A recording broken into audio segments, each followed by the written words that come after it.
अपना नया टॉपिक है circular motion. What is circular motion? जब एक पार्टिकल किसी सर्कल में घूमे किसी स्पीड के साथ तो मोशन को हम क्या कहते हैं? Circular motion. ठीक है। वेलोसिटी कभी भी जब कोई कर्व में घूमेगा, मान लो एक कर्व पे पार्टिकल चल रहा है, तो इस इंस्टेंट पे कर्व पे किसी भी पॉइंट पे जो टेंजेंट होता है वो हमें वेलोसिटी का डायरेक्शन बताता है। तो ये अगर सर्कल में घूम रहा है तो ये जो टेंजेंशियल डायरेक्शन है ये वेलोसिटी का डायरेक्शन है। Tangent to circle is always perpendicular to radius. तो जैसे मान लो इस पॉइंट पे वेलोसिटी इस साइड आ गया, इस पॉइंट पे वेलोसिटी इस तरफ होगा। मैं बोलूँ इसमें बताओ वेलोसिटी है, पार्टिकल एंटी क्लॉकवाइज घूम रहा है। सर्कुलर मोशन यूनिफॉर्म मोशन होगा या नॉन यूनिफॉर्म? देखो वेलोसिटी का डायरेक्शन तो कंटिन्यूसली चेंज हो ही रहा है, तो वेलोसिटी का डायरेक्शन चेंज हो रहा है मतलब वेलोसिटी इज वेरिएबल। तो circular motion is non uniform motion because direction of velocity keeps on changing. Next is uniform circular motion. Circular motion uniform motion तो नहीं है, तो फिर यूनिफॉर्म सर्कुलर मोशन का क्या मीनिंग है? तो सर्कुलर मोशन में मुझे पता है वेलोसिटी का डायरेक्शन तो चेंज होगा ही होगा, बट अगर स्पीड ही सिर्फ कांस्टेंट रह जाए तो motion is said to be uniform circular motion. ठीक है।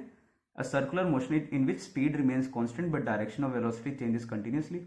फॉर एग्जाम्पल जैसे सेकंड हैंड है, वो कंटिन्यूस कांस्टेंट स्पीड से घूमता है, आर हैंड भी मिनट हैंड भी। सेकंड हैंड है वो हमेशा एक जो सर्कल है वो 60 सेकंड के बाद ही पूरा करता है, मिनट हैंड 1 मिनट के बाद सर्कल पूरा करता है। ठीक है। और ये जो तुम्हारा आर हैंड है, सेकंड हैंड, सॉरी उल्टा बोल गया ना, सेकंड हैंड 1 मिनट के बाद पूरा करता है, मिनट हैंड 1 घंटे के बाद, और आर हैंड ये 12 घंटे के बाद एक सर्कल पूरा करता है। नॉन यूनिफॉर्म सर्कुलर मोशन, जब पार्टिकल सर्कल में घूमे बट उसकी स्पीड चेंज करती रहे, the motion is said to be non uniform circular motion.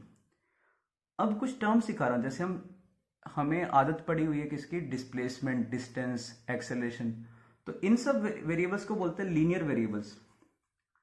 Linear displacement means displacement. अभी तक जो हम डिस्प्लेसमेंट पढ़ रहे थे ना, दैट इज लीनियर डिस्प्लेसमेंट। अगर मैं बोलता हूं एक्सेलरेशन तो मेरा मीनिंग होता है कि लीनियर एक्सेलरेशन। अब हम पढ़ेंगे एंगुलर टर्म्स। ये लीनियर डिस्प्लेसमेंट था, angular displacement. Linear velocity, angular velocity, initial velocity, initial angular velocity, acceleration, angular acceleration. तो एंगुलर डिस्प्लेसमेंट, लीनियर डिस्प्लेसमेंट क्या था? Change in position. Angular position, अगर एक पार्टिकल सर्कल में घूमे तो उसका जो डिस्प्लेसमेंट या उसका पोजीशन हम बताते, कैसे बताते? कितना एंगल वो घूम गया। मान लो पार्टिकल यहां से यहां चला गया, अगर इसका रेडियस फिक्स है, अगर तुम बस यही बता दो कि कितना एंगल घूम गया, मान लो मैं बोलूं कि 30 डिग्री घूम गया, तभी तो हम इसका पोजीशन बता सकते हैं ना कितना चेंज हुआ। तो दिस एंगल इज कॉल्ड, क्या कहते हैं, जितना एंगल इसने घुमा, this is called angular displacement. But ये हमें डिग्रीज में नहीं लेना होता, ये हमें किस में लेना है? रेडियंस में। तो मैं बेसिक मैथमेटिक्स के लेक्चर में मैंने रेडियंस में कन्वर्जन सिखाया था, तो वहां पे जो मैंने मैथ सिखा रहा था ना वो यूजफुल थी, वो हमें आगे काम आती है। तो अगर एक पार्टिकल किसी आर्क में एल लेंथ कवर कर रहा है, रेडियस आर, तो theta is L by R. यहां पे theta is in radians. For example जैसे पार्टिकल ने 1/4 सर्कल कवर कर लिया तो कितना डिग्री घूमा? 90 degree. Degree to radian conversion कैसे सिखाया था? पाई रेडियन बाय 180 डिग्री से मल्टीप्लाई कर दो, तो कितना आ गया? Pi by 2 radian. तो अगर मैं बोलूँ ये लेंथ बताओ, ये आर्क लेंथ, तो theta is L by are, या L is R theta, R into pi by 2। वैसे भी कर सकते हो ना, ये टोटल कितना होता है? 2 पाई आर, ये उसका 1/4 पोर्शन है, तो pi R by 2। Next term is angular velocity. ये सिंबल है ओमेगा, जैसे डब्ल्यू डाला हुआ है ना, बस थोड़ा सा ऐसे गुलाई में, ओमेगा। लीनियर वेलोसिटी क्या होता है? Change in displacement bye time. Angular velocity is angular displacement bye time. Angular displacement का जो यूनिट होता है यहाँ पे ये थीटा, ठीक है, एंगुलर डिस्प्लेसमेंट थीटा, ये जो यूनिट है इसका यूनिट क्या है? रेडियन। इसको आर ए डी से डिनोट करते हैं। ठीक है, it's S I unit is radian. Angular velocity, angular velocity is angular displacement by time. तो इसका एस आई यूनिट क्या होता है? S I unit is radian per second. Time period t, time in which particle completes one revolution. ठीक है, उसको बोलते हैं टाइम पीरियड. तो जैसे एक रेवोल्यूशन जब कंप्लीट करेगा, एक रेवोल्यूशन में कितना एंगल घूमता है, एक पूरे रेवोल्यूशन में कितना एंगल घूमता है, 360 डिग्री. तो 360 डिग्री मतलब कितना रेडियन हो गया, डिग्री टू रेडियन कन्वर्जन. तो 360 डिग्री इज 2 पाई रेडियन. तो ओमेगा इज ऑल्सो कॉल्ड, कैसे लिखते हैं, 2 pi by capital T, where T is time period of one revolution. कितना एंगल घूमा, 2 पाई, कितने टाइम में, वन टाइम पीरियड में. Next is frequency. फ्रीक्वेंसी क्या होता है, number of revolutions per unit time या वन बाय टाइम पीरियड. ठीक है, जैसे एक रेवोल्यूशन कितने टाइम में करता है, कैपिटल टी में. तो frequency is one by time period. तो ओमेगा को हम 2 पाई एफ बी लिखते हैं. फ्रीक्वेंसी का ना एक और सिंबल यूज करते हैं, ये जैसे वी लिखते हो ना, वी ऐसे लिखा जाता है, ये ऐसे हल्का टेढ़ा कर दो, इसको बोलते हैं न्यू, एन यू. तो यह 2 पाई न्यू. इसका एसआई यूनिट होता है, SI unit is hertz. 1 hertz is 1 revolution per second. तो अगर रेवोल्यूशन पर सेकेंड में दिया हुआ है वो है फ्रीक्वेंसी, अगर रेडियन पर सेकेंड में दिया हुआ है वो है एंगुलर वेलोसिटी. तो अगर तुम्हें फ्रीक्वेंसी दिया हो, फ्रीक्वेंसी को रेडियंस में, रेडियन पर सेकेंड में कैसे कन्वर्ट कर सकते हो, जैसे मान लो मैंने दे दिया frequency is 5 revolution per second, what will be omega. Omega कितना होगा, 2 पाई इंटू एफ. तो कितना आ गया, 10 पाई रेडियन पर सेकेंड. एक तरीका ये भी कर सकते हो, एक रेवोल्यूशन में कितना एंगल घूमता है, 360 डिग्री, मतलब 2 पाई रेडियन. तो 5 रेवोल्यूशन में कितना आ जाएगा, 2 pi into 5. Relation between linear velocity and angular velocity. मान लो पार्टिकल की स्पीड है v, ये किसी भी टाइम में थीटा एंगल घूम रहा है और इसने डिस्टेंस कवर किया l. ये v ना, ध्यान रखना स्पीड है. तो v is distance by time और ओमेगा क्या था, ओमेगा क्या है, एंगल बाय टाइम. क्या करो, r से अगर मैं थीटा को क्या रखता हूं, थीटा क्या समझाया था, l by R. l by R क्या होता है, ये l बाय टी क्या है, v. तो omega is v by are, या v इज इक्वल टू, क्या लिख सकते हो, v is equal to omega times r. Next is acceleration in uniform circular motion. तो यूनिफॉर्म सर्कुलर मोशन में स्पीड तो चेंज नहीं होता, तो जो इसका डायरेक्शन चेंज होता है, तो acceleration is perpendicular to velocity. तो इसको एक्सेलरेशन को हम बोलते हैं, ये किस तरफ डायरेक्टेड होता है, वेलोसिटी होती है टेंजेंशियल डायरेक्शन में, एक्सेलरेशन होता है सेंटर की तरफ. तो जैसे पार्टिकल यहाँ पे वेलोसिटी साइड, एक्सेलरेशन किधर होगा, सेंटर की तरफ. क्या ये एक्सेलरेशन का डायरेक्शन सेम है या चेंज हो रहा है, चेंज हो रहा है. तो इस एक्सेलरेशन को हम बोलते हैं centripetal acceleration. This acceleration is called centripetal acceleration. क्यों कहते हैं सेंट्रीपिटल एक्सेलरेशन, बिकॉज ये हमेशा किस तरफ डायरेक्टेड होता है, directed towards the centre of the circle.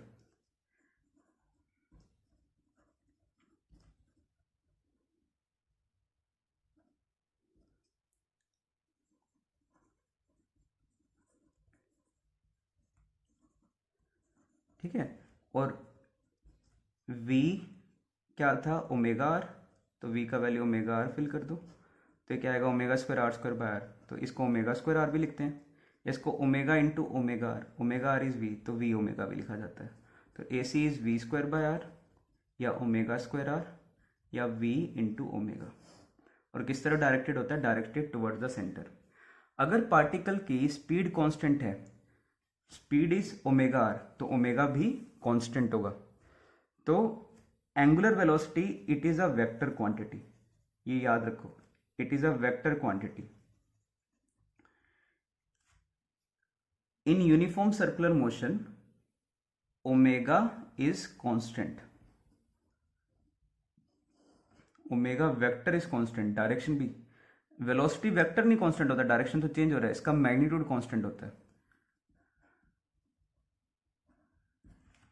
Omega को हम बोलते हैं एक्सियल वेक्टर। एक्सियल वेक्टर क्यों कहते हैं? इसका जो डायरेक्शन है ना, किस तरफ डायरेक्टेड होता है ओमेगा का। जैसे मान लो पार्टिकल ऐसे घूम रहा है, तो ओमेगा एक्सिस की तरफ, जो ये सर्कल है ना, सर्कल का ये जो एक्सिस है, एक्सिस इसके सेंटर से पास करता है और प्लेन के परपेंडिकुलर है, उस तरफ डायरेक्टेड होता है। अगर पार्टिकल एंटी क्लॉकवाइज घूम रहे हैं, कैसे ओमेगा का डायरेक्शन फाइंड करो? एंटी क्लॉकवाइज घूम रहे हैं तो इस डायरेक्शन में ना फिंगर्स घुमा दो एंटी क्लॉकवाइज, थंब किस तरफ आ रहा है? बाहर, तो ओमेगा का डायरेक्शन बाहर की तरफ होगा। अगर पार्टिकल क्लॉकवाइज घूमे, अगर पार्टिकल क्लॉकवाइज घूमे तो ऐसे घूमे, तो ओमेगा किस तरफ डायरेक्ट होगा? थंब अंदर की तरफ आ रहा है। Omega is directed inside the plane. यहां पे omega is directed outside the plane. अगर एक्सेल यूनिफॉर्म सर्कुलर मोशन में ओमेगा वेक्टर क्या होता है? कांस्टेंट। ठीक है। Non uniform circular motion, non uniform circular motion क्या होता है? अगर पार्टिकल का स्पीड चेंज हो तो हम मोशन को क्या कहते हैं? Non uniform circular motion. तो इसमें दो एक्सेलेरेशन आते हैं, एक तो आता है सेंटर की तरफ जिसका डायरेक्शन चेंज करता है, और एक आता है टेंजेंशियल डायरेक्शन में। ये टेंजेंशियल वाला किसके लिए रिस्पॉन्सिबल होता है? इसका स्पीड चेंज करने के लिए। और इनका जो रिजल्टेंट होता है that is resultant acceleration. AC कितना होता है? v²/r। AT is rate of change of speed, velocity नहीं स्पीड, और total acceleration is rate of change of velocity. ये तीन एक्सेलेरेशन होते हैं। ये क्या करता है? Change of direction, direction change करता है। ये क्या करता है? Change of speed. ये टोटल है, डायरेक्शन भी और मैग्नीट्यूड भी, तो चेंज ऑफ वेलोसिटी। तो नेट एक्सेलेरेशन, ये दोनों आपस में परपेंडिकुलर है। सेंट्रीपिटल एक्सेलेरेशन किस तरफ होता है? टुवर्ड्स द सेंटर, और तुम्हारे पास टेंजेंशियल वेलोसिटी की डायरेक्शन में। तो नेट एक्सेलेरेशन इज, जो नेट एक्सेलेरेशन इज इन दोनों का वेक्टर सम। तो ये इसका मैग्नीट्यूड कितना आएगा? √AC का स्क्वायर प्लस AT का स्क्वायर। इफ स्पीड इंक्रीजेस, अगर स्पीड बढ़ रहा हो तो AT AC, तो जो टेंजेंशियल एक्सेलेरेशन है वो स्पीड की डायरेक्शन में आएगा, और टोटल एक्सेलेरेशन इसके साथ एक्यूट एंगल फॉर्म करेगा।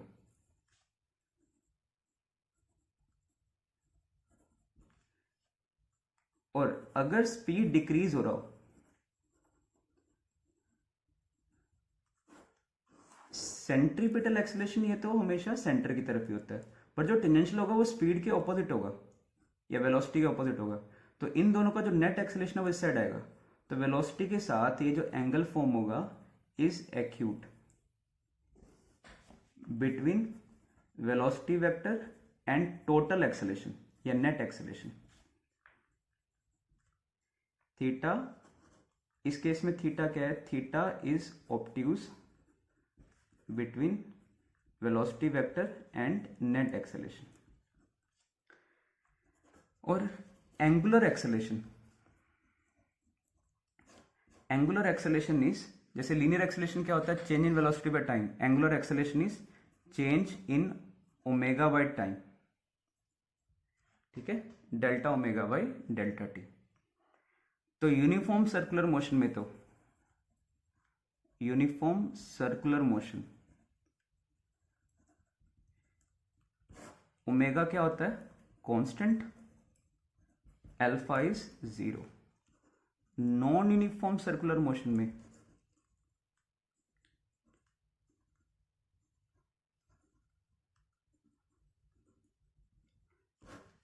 ठीक है, या इसको लिखते हैं dv/dt। तो नॉन यूनिफॉर्म में alpha is D omega by dt। या delta omega by delta T. Omega क्या होता है, वी बाय आर, तो ये 1/r बाहर आ गया, d by d t of v. ये वी ना स्पीड है, क्योंकि v is equal to omega r में v स्पीड होता है, तो alpha r is d v by d t. Rate of change of speed is tangential acceleration. तो tangential acceleration और अल्फा में ये रिलेशन आता है। इसके कुछ एक दो क्वेश्चन ट्राई करते हैं, ठीक है। A particle is performing uniform circular motion, radius दे रखा है, स्पीड बता रखी है, find angular speed. Angular speed कैसे निकाले, v is equal to omega, v दे रखा है 9, ओमेगा हमें निकालना है, रेडियस कितना है 9/4, तो omega is 4 radian per second. Second is radial acceleration. Radial acceleration क्या होता है, v स्क्वायर बाय आर, तो v कितना है 9 का square by r, r is 9/4। ये कर लो कैलकुलेशन, एक 9 कट जाएगा, that will be 36। Tangential acceleration, uniform circular motion में टेंजेंशियल एक्सेलरेशन कितना होता है, 0। टोटल एक्सेलरेशन, टोटल एक्सेलरेशन क्या होता है, या नेट एक्सेलरेशन, AC का स्क्वायर प्लस AT का स्क्वायर। AT 0 है, तो ये सिर्फ कितना आ जाएगा, AC के बराबर, which is 36, because AT is 0। Next part इसी का, अ particle is moving performing non uniform circular motion of radius 9/4, speed इसका वेरी कर रहा है, speed is equal to 3t। हमें स्पीड निकालना है 1 सेकेंड पे, ठीक है। ये स्पीड दे रखा है, टाइम का function. Find angular speed, v होता है ओमेगा आर, स्पीड कितना दे रखा है 3t।